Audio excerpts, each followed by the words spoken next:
É isso aí, amigos da TV Poker Pro, estamos aqui começando mais uma edição do Metagame. Eu sou Sérgio Prado, vou falar para você o que aconteceu de melhor aí nesse fim de semana histórico para o poker brasileiro, principalmente porque a gente teve o maior torneio já realizado no país aqui, o LAPT Brasil, 750 inscrições, um público muito grande, bem bom mesmo para esse LAPT, que tinha um buy-in de R$4.000, não era um buy-in muito barato, salão lotado lá no Tivoli, tudo correu da maneira perfeita, assim. A gente teve um show ali da organização mesmo, porque o Tivoli se mostrou bem melhor do que o Sheraton, que era o hotel onde haviam sido feitas as duas últimas edições. Acho que todo mundo preferiu ali, um hotel bem localizado, todo mundo bem atendido ali, e o torneio foi realmente muito bacana. E para coroar isso, nada melhor do que ter um campeão brasileiro, né? Pela primeira vez um brasileiro consegue ganhar em casa, e numa mesa final, assim, das melhores que eu já vi.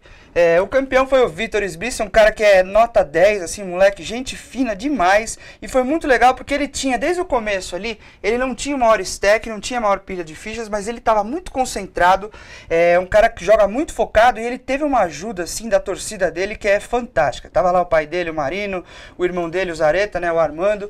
E, a torcida dos caras realmente fez a diferença, eu acho, na minha opinião, incentivando ele em todos os momentos, ajudando o jogo dele a crescer, e eu acho que isso deu muito certo. Ele acabou ficando aí com um prêmio maravilhoso, esse prêmio de R$512 mil, depois de bater o Daniel Murta no Heads Up. Daniel Murta é um jogador pouco conhecido, que apareceu lá no torneio, foi chegando, mostrou um jogo mais tranquilo, mais sólido ali, mas no Heads Up não teve, acho que a experiência do Vitinho. Apesar do Vitinho ser um cara novo, ele já tem muita experiência no poker, eu acho que isso também fez a diferença. Então foram esses os fatores aí que geraram a vitória do Vitor, a tranquilidade com que ele jogou, a segurança com que ele jogou toda essa mesa final, todo o torneio, na verdade, e depois a torcida dele ali, a experiência que ele tem nas mesas, isso foi muito legal.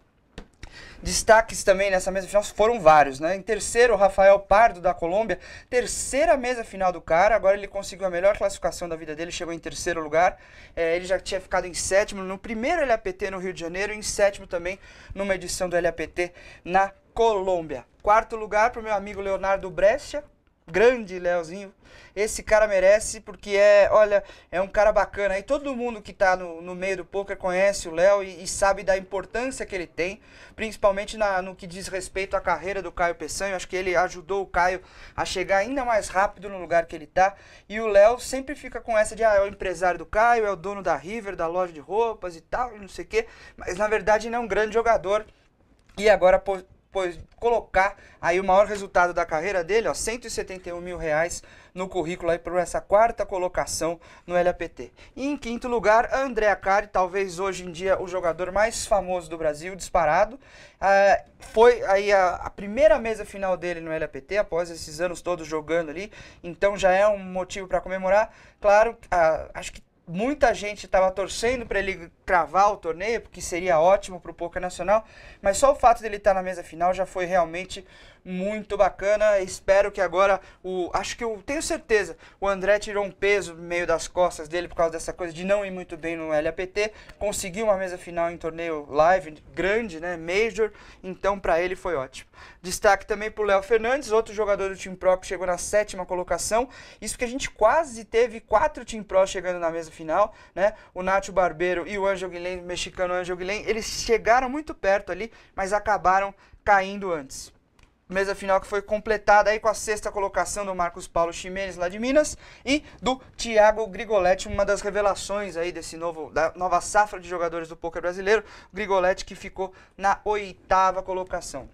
Como eu disse, esse LAPT foi realmente muito bacana, foi coroado, essa mesa final aí veio só para coroar o sucesso de todo o evento, que ainda teve jogadores famosos como o Alex Manzano, que já tinha ganhado o LAPT aqui em São Paulo, o Peluca, o Leandro Ksomi, os dois ganharam eventos paralelos, aí o Peluca ganhou o High Roller, então foi realmente muito legal ver nomes conhecidos, caras bacanas chegando aí na reta final, e principalmente pelo título do Vitinho Sbissa. Quem estava lá viu que foi emocionante mesmo o negócio, então parabéns aí para ele. Continuar falando do LAPT, claro, a gente não pode esquecer que esse foi o primeiro torneio ao vivo da história do Ronaldo, depois que ele assinou com o PokerStars. Agora ele faz parte do Team PokerStars Sports Stars. ele estava lá, jogou um pouco no primeiro dia, não foi muito longe, acabou caindo depois logo de 2 níveis, mas o que ele trouxe de gente para ver a entrevista coletiva foi uma barbaridade. Então acho que essa é uma das funções dele. Ele não vai ser profissional, ele não vai ganhar torneios. Eu acho que ele vai trazer sim a atenção e o respeito que a gente precisa para o poker nacional. Nunca vi uma coletiva tão cheia, com tanta câmera de televisão, com tantos veículos de televisão diferentes que não costumam aparecer nos eventos de pôquer, eles estavam lá para seguir o cara. Então a força que ele tem realmente é muito grande, saiu em toda a mídia. Então eu acho que isso mostra mais uma vez que a contratação do Ronaldo pelo PokerStars foi muito, mas muito acertada mesmo. A gente ainda vai ver os frutos que isso aí vai gerar. Esse é só o começo, esse boom da mídia em cima do LAPT foi só o começo. Acho que a gente ainda vai ter coisas muito legais vindo aí junto com o Ronaldo. Certo? Já que eu tô falando do Ronaldo, vou mostrar aqui a capa da Card Player. O Ronaldo estava na capa da Flop que eu mostrei no programa passado, agora está aqui na capa da Card Player, ó. Também, claro, as 2 revistas de pôquer do Brasil tinham que colocar o Ronaldo na capa e ficou bem legal aqui, uma matéria bacana, gigante aqui com o Ronaldo, falando da presença dele nas mesas de pôquer. Gostei bastante da atenção aí que a Card Player deu pro Ronaldo. E tem uma outra matéria bacana aqui que eu quero mostrar para vocês, que é a matéria com o primeiro time feminino de pôquer, o Betmotion Ladies Team, ó, as meninas aqui, ó, com a Lebraga de madrinha e tal. É uma iniciativa bem bacana do Betmotion, que eu acho que tem que ser divulgada. Tá aqui as meninas, ó, a Bruna, a Beatriz, a Cacá, a Milena, a Thaís e a Thalita. Então é bem legal, uma matéria bacana, bem escritinha aqui, mostrando o perfil das meninas, uma iniciativa que tá dando certo, porque elas estão aparecendo direto na mídia agora de pôquer, né? O pessoal já tá conhecendo elas e os resultados, que são, claro, importantes, já estão aparecendo nas mesas também. Então parabéns aí para as meninas. Vamos voltar a falar de torneios pelo mundo, vamos pro EPT Berlim, que terminou aí na semana passada. Meio decepcionante a mesa final do EPT Berlim, claro, belo prêmio, como sempre, 880 mil euros para o campeão Daniel Pidum, o alemão que ganhou, o primeiro alemão a ganhar em Berlim, ganhar um torneio em casa. Daniel Pidum, que ninguém conhece muito, assim como todos os outros 7 jogadores que chegaram na mesa final. É uma coisa que eu já falei aqui em alguns programas, o EPT no começo criou grandes nomes do pôquer, né? E os grandes nomes do pôquer chegavam longe ali, mas com o circuito crescendo cada vez mais, o pôquer crescendo cada vez mais e outros grandes jogadores aparecendo, tá revelando aí alguns nomes. Essa mesa final, se você olhar, eu sinceramente não conhecia ninguém dos nomes que chegaram a isso, é difícil de acontecer em torneios Major, né? Geralmente a gente conhece a maioria dos jogadores que chegam. Dessa vez aí tá mostrando que tem uma safra nova de jogadores aparecendo. Vamos esperar para ver os programas na televisão depois, para assistir um pouco mais e ver, e também esperar um tempinho para ver se esses nomes vão para frente, ficar de olho principalmente no campeão Daniel Pidum, o alemão. Mais uma coisa bacana que teve, bacana demais lá no EPT, foi que o Marcel Lusk conseguiu cravar o 5º torneio em 5 meses, 5º grande torneio que ele crava. Tudo começou ali ele ganhou um torneio na Bélgica em dezembro, deixa eu só lembrar aqui, um torneio no Limit Hold'em de 500 euros lá no Cassino de Namur, na Bélgica. Depois ele ganhou 2 eventos no PCA nas Bahamas, um deles de Mixed, de Horse, e um outro de 8 Games, 2 eventos de Mixed, um deles até o Mojave jogou junto, chegou na mesa final.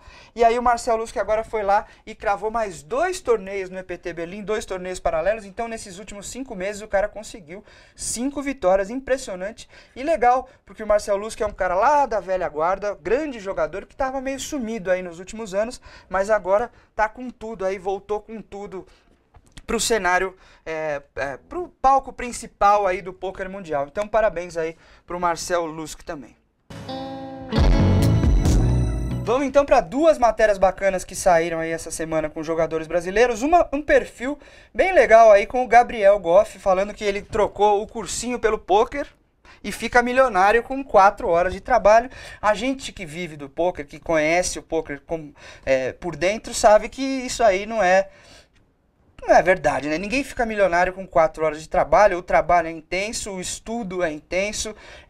Ninguém acha que vai chegar numa mesa de pôquer e já cravar a World Series, porque isso não acontece mais. O que o Goff faz é estudar demais, jogar bastante e ter um talento natural para coisa. Mas a matéria tá bem legal aí, tem depoimento do Federal também. O Goff conta como ele começou a carreira dele no poker, então gostei aí dessa matéria. E é sempre legal estar num veículo off-poker, a gente tem um perfil de jogador, né? Fica sempre bacana. E a outra que saiu aqui, ó, bonitinho aqui no Pocket Fives, o Caio Peçanho, falando um pouco sobre a carreira dele, ele falando que o jogo, o Caio tem um jeito de abordar o jogo que é diferente das pessoas no que diz respeito, assim, ele respeita muito os níveis que ele vai subindo, entendeu? Então ele é um cara que tem a cabeça no lugar, vai subindo com uma tranquilidade que eu nunca vi, ele sempre foi devagarzinho, sempre ali no negócio dele, e hoje ele tá buscando aí o ranking do Pocket Fives, então o Pocket Fives está em cima dele, e ele fala aqui na entrevista, falando que tem jogado mais multitables regularmente agora, e que agora que ele tá ficando um cara conhecido, as pessoas estão indo mais pra cima dele. Isso é natural, acontece, mas o Caio tem jogo pra ser o líder desse ranking aí, com certeza. Tomara que chegue lá mesmo, porque vai ser muito legal. Esse ano tá sendo um ano fenomenal pro Caio, assim como foram os outros, mas esse começou muito bem, pegou o main event do Mini F-Tops já logo no começo do ano, né, ganhando mais de 120 mil dólares, então esse ano tá sendo muito bom pra ele, ele que passou dos 3 milhões de dólares e ganho na carreira. Parabéns pro Caio aí, vamos ver se ele consegue os objetivos dele, ficou muito bacana essa entrevista. Pra fechar o metagame dessas quinta-feira, eu ia falar segunda, já tô perdido, né, Henricão? Tô perdido aqui porque a gente ficou o tempo inteiro lá no LAPT. Esse é o metagame da quinta-feira. Vamos falar uma notícia que não é das melhores, já tinha saído, a notícia é antiga, mas eu queria falar no metagame sobre a morte do Matt Roth, um jogador de poker online americano que cometeu suicídio lá em Las Vegas. Foi para Las Vegas, os pais foram levar ele no aeroporto e tudo mais. Foi para Las Vegas, 2 dias depois parou um carro no estacionamento e deu um tiro na cabeça. E agora o pai dele estava falando aqui que bota a culpa do suicídio na Black Friday. Eu acho que claro, depois que você tiram o seu ganha-pão, o seu trabalho, a sua paixão, é claro que isso vai fazer mal, mas não é só isso, né?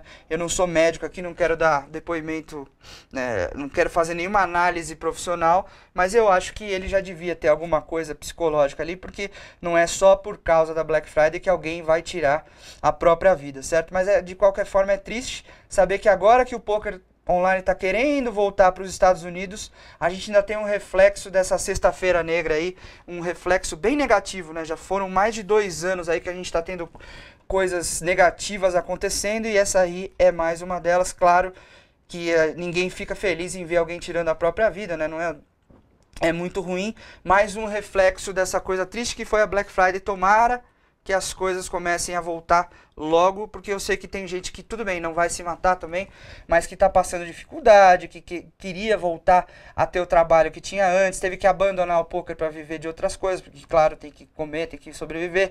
Tem muito americano que abandonou o país e agora está querendo voltar também, então eu acho que a gente tem que torcer muito para o poker voltar a ser legalizado nos Estados Unidos, certo? Esse metagame vai ficando por aqui, a gente volta com uma outra edição na segunda-feira, aí sim para falar dos resultados do poker online no final de semana, saber de tudo que aconteceu aí no mundo do poker. Até mais!